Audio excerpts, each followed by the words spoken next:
Waalaikumsalam dek, sini masuk Ki, silakan dulu dek. Jadi betulnya itu nama tak Naya dek? Iya kak. Kalau nama lengkap tak itu Inaya Zalsabila Anif, betul dek? Iya kak, betul. Dari kelas 11 TKJA dek Naya, betul?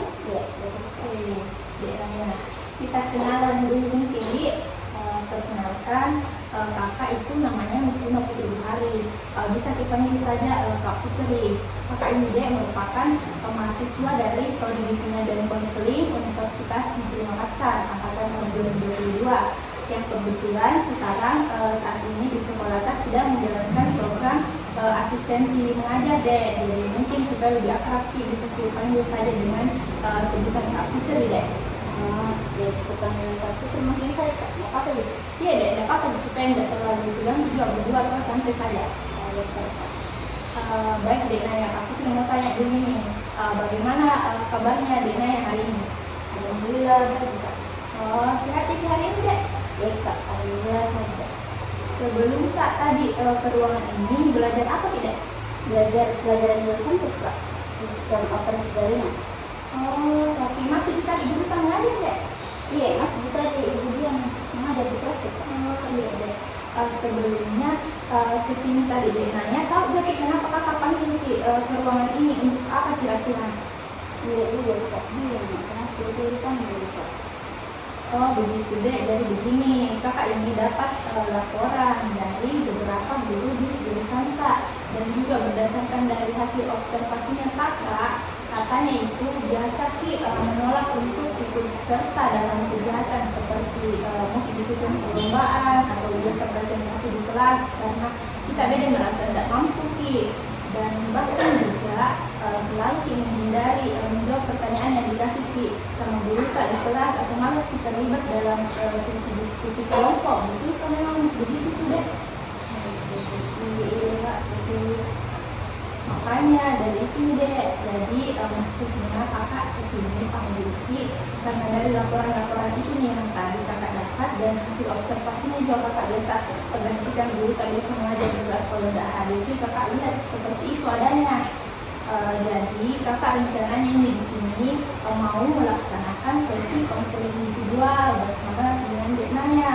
Sebelumnya tahu Dek Naya apa yang dimaksud dengan konseling individual ataukah mungkin pernah dengar apa itu konseling individual dek? Tidak kak, baru kak dengar ini. Oke, bisa kakak jelaskan sedikit dulu Palena dek supaya paham juga.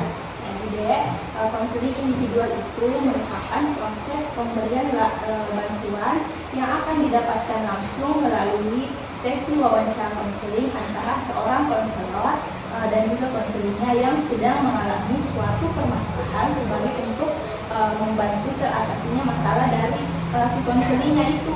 Selain itu juga dek, tujuan utamanya ini dari konseling individual berlangsung yaitu untuk menuntaskan masalah-masalah yang ada pada diri si konseling, baik itu masalah pribadi, masalah sosial, masalah belajar ataupun mungkin masalah karirnya. Oke, jadi seperti itu penjelasannya dek. Bagaimana untuk sekarang? Paham tidak? Ya kak, paham aku. Tapi ini ceritaku, cerita gitu mana tuh kak? Tentu aman deh. Jadi deh, sebagai seorang konselor itu juga ada namanya kode etik tentang landasan perilaku yang harus tentunya kakak taati. Jadi ada beberapa asas-asas yang perlu Dek Naya dan juga kakak patuhi supaya konseling kita ini berjalan dengan lancar. Yang pertama deh, ada dibilang namanya asas kerahasiaan. Artinya semua yang Dek Naya sampaikan di sesi konseling kita ini, kakak akan jaga kerahasiaannya 100%, tidak akan ada yang tahu kecuali kita berdua. Jadi tidak perlu lagi untuk khawatir karena ini memang aturan dasar di dalam konseling yang akan berlangsung. Yang kedua juga dia ada namanya asas keterbukaan. Asas keterbukaan itu artinya di sini Dek Naya itu bebas ceritakan apa yang kita alami dan juga apa yang kita rasakan. Tidak perlu ditutup-tutupi semua hal karena memang semakin terbuka maka masalah tak akan segera selesai dan cepat untuk cari jalan keluar dari masalah tak ini. Yang ketiga ada juga dibilang asas kesukarelaan. Jadi ini dalam sesi konseling tidak ada paksaan kita datang ke ruangan ini atas kemauan tak ataupun mungkin dengan saran dari guru-guru tak. Tapi selama nanti proses konselingnya akan berjalan, semua yang kita sampaikan ini ke kakak itu murni dari hati kita sendiri dek, tidak ada paksaan. Jadi bagaimana dek? Apakah masih ragu Ki atau mungkin ada yang mau kita tanyakan dulu lebih lanjut sebelum masuk ke sesi konseling sesungguhnya? Tidak ada Kak, paham Mak sekarang Kak setelah kita jelaskan Kak, dan tidak ragu Mak untuk cerita masalah Kak. Oke dek Naya, tapi sebelum itu kakak meminta kesepakatan waktu tak dulu untuk sesi konseling yang akan digunakan itu selama kurang lebih 1 kali pertemuan ini, dan juga pada pertemuan kali ini juga itu dek berkisar kurang lebih 10 menitan. Bagaimana dek Naya, setuju ya Ki? Ya Kak, setuju. Oke, baik Pak Lek. Sebelum kita masuk di tahap konseling kita ini dek, alangkah lebih baiknya mungkin kalau kita berdoa dulu dek, supaya sesi konseling kita nantinya akan berjalan dengan lancar. Doa dimulai. Doa selesai. Lanjut dek. Oke Kak.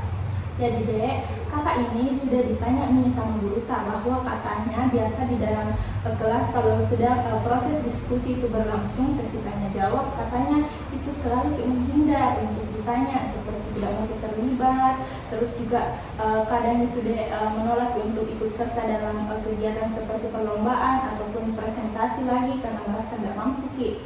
Apakah dengan hal itu sadar dia Ki dek? Iya Kak, sadar ya Kak. Bagus, kalau memang Dek Naya sudah sadar nih, jadi kakak rasa ini masalah yang perlu diselesaikan secara bersama-sama. Bagaimana, setuju ya Ki Dek? Iya Kak, setuju. Oke, tapi sebelumnya itu mau tanya Ki dulu ini Dek, biasanya memangnya apa yang disebabkan Ki berperilaku seperti itu? Saat ini memangnya lagi kenapa Ki Dek? Jangan Ki untuk ragu cerita sama kakak dek, anggap kakak ini teman ceritanya saja Dek Naya di sini.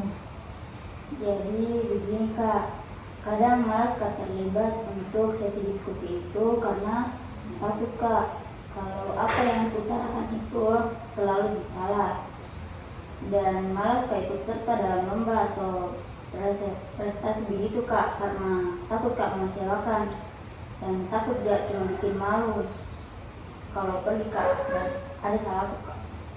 Jadi memang itu dek rasa takut yang paling sering halangi jadi dek, ataukah mungkin selain rasa takut, apakah mungkin ada hal lain begitu yang mungkin ikut pengaruhi juga keputusan Kak ini untuk menghindar dek? Kadang juga Kak karena tidak percaya diri Kak, rasanya kayak tidak cukup pandai Kak begitu Kak, atau tidak layak Kak untuk tampil depan banyak orang.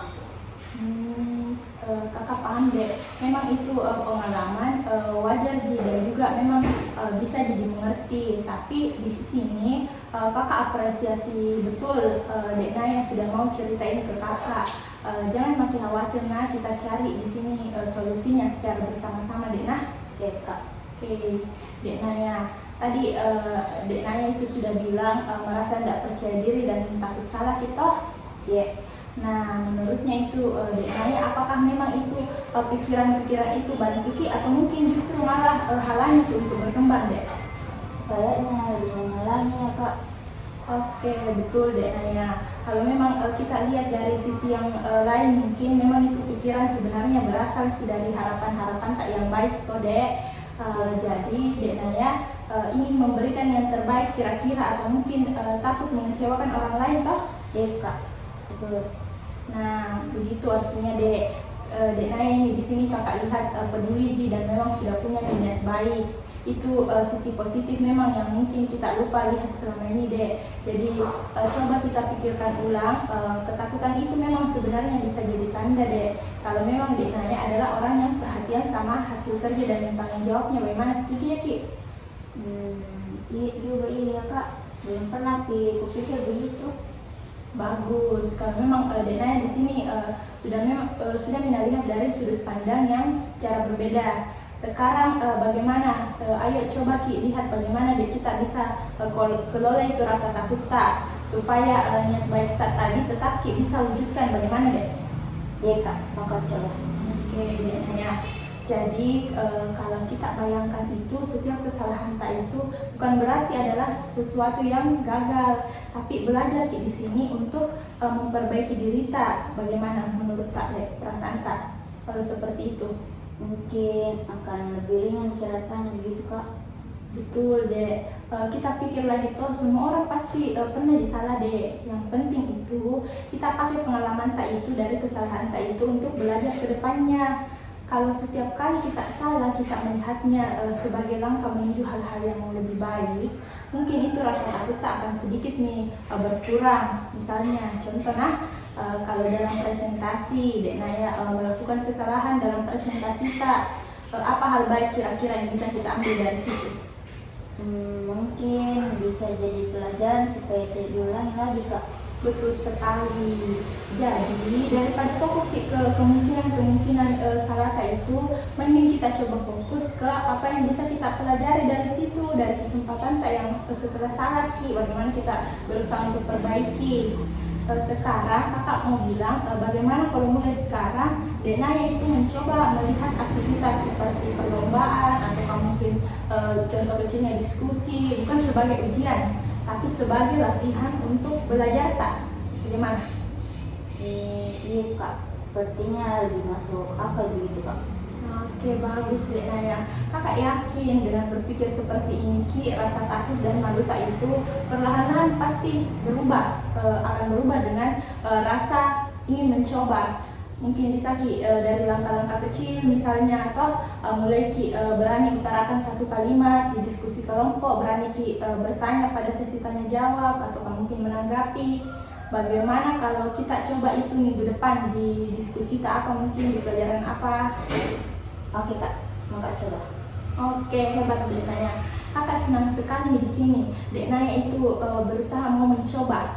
Ingat Dek, tidak ada salahnya itu mencoba. Dan juga setiap langkah kecil itu adalah sebuah kemenangan. Kakak akan dukung terus ke itu, Dek. Iya kak, terima kasih banyak kak. Jadi di sini Dek Naya, kakak lihat dan kakak rasa ini waktu konseling tak juga sudah menghampiri 10 menit. Jadi sebelum kita akhiri sesi konseling tak ini hari, kakak mau tanya dulu bagaimana perasaan setelah kita selesai membahas masalah tak ini di kakak? Alhamdulillah merasa lebih lega kak. Kalau tidak sudah ada gambaran bagaimana maka hadapi perasaan takutku itu kak. Oke, syukur nih kalau begitu Dek. Jadi dari yang sudah kita bahas tadi berdua, menurut Kak apa saja kira-kira langkah-langkah yang perlu kita lakukan ke depannya supaya lebih percaya diri lagi? Kalau berdasarkan saran Kak tadi Kak, mau Kak coba lebih terlibat aktif di diskusi kelas walaupun sedikit demi sedikit, dan juga mungkin kuperbaiki cara pandanganku supaya tidak takut Kak salah terus Kak. Oke, bagus Dek. Kakak senang sekali di sini karena Dek Naya sudah punya sebuah rencana yang konkret yang mau ubah dirinya Dek Naya. Kakak percaya kalau Dek Naya mungkin bisa kita mulai ubah kebiasaan tak itu sedikit demi sedikit Dek. Tapi tetap kakak juga mau ingatkan ini ke Dek Naya, kalau perubahan itu tentunya butuh juga waktu. Jadi tetap sabar dengan proses tak itu Dek.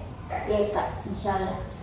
Selain itu, kakak juga mau sampaikan kakak ini tetap dukung Dek Naya dengan memberikan suatu motivasi-motivasi, dan juga kalau diperlukan lagi mungkin kita adakan sesi lanjutan nantinya kalau memang setuju Ki, dan supaya makin nyaman Ki dalam proses perubahan tak, bagaimana menurut Kak Dek? Boleh juga iya Kak. Kayak lebih nyaman juga kalau cerita di sini Kak. Oke Dek Naya, baik kalau begitu. Tapi sebelum kita akhiri, kakak mau tahu lagi, adakah hal lain yang masih mengganjal di pikiran kak mungkin, atau ada yang mau kita tanyakan ke kakak? Kayaknya tidak ada Kak, sudah cukup jelas nih. Oke, alhamdulillah deh kalau begitu. Kakak kembali mau ucapkan terima kasih nih ke Dek Naya karena sudah mau terbuka dan juga sudah mempercayakan dirinya sama kakak selama sesi konseling kali ini. Kakak juga di sini bangga sekali nih karena Dek Naya mau berani mencoba untuk memperbaiki dirinya sendiri. Iya Kak, terima kasih banyak juga Kak Putri sudah dengar semua ceritaku dan kasih saran sama saya. Dek, sama-sama Dek. Kakak doakan juga nah, semoga Dek Naya makin percaya diri Ki ke depannya. Jadi kalau begitu mungkin kita tutup ini sesi konseling dengan berdoa lagi secara bersama-sama. Semoga usaha Tak itu ke depannya dimudahkan. Doa mulai. Doa selesai. Oke. Baik Dek Naya, sampai sini nih dulu mungkin pertemuan Tak kali ini. Di kalau ada apa-apa jangan makin ragu untuk hubungi kakak kembali nah. Ya Kak, terima kasih banyak juga Kak. Kalau begitu kembali ke Oke Dek, iya. Semangat kita terus nah. Ya Kak.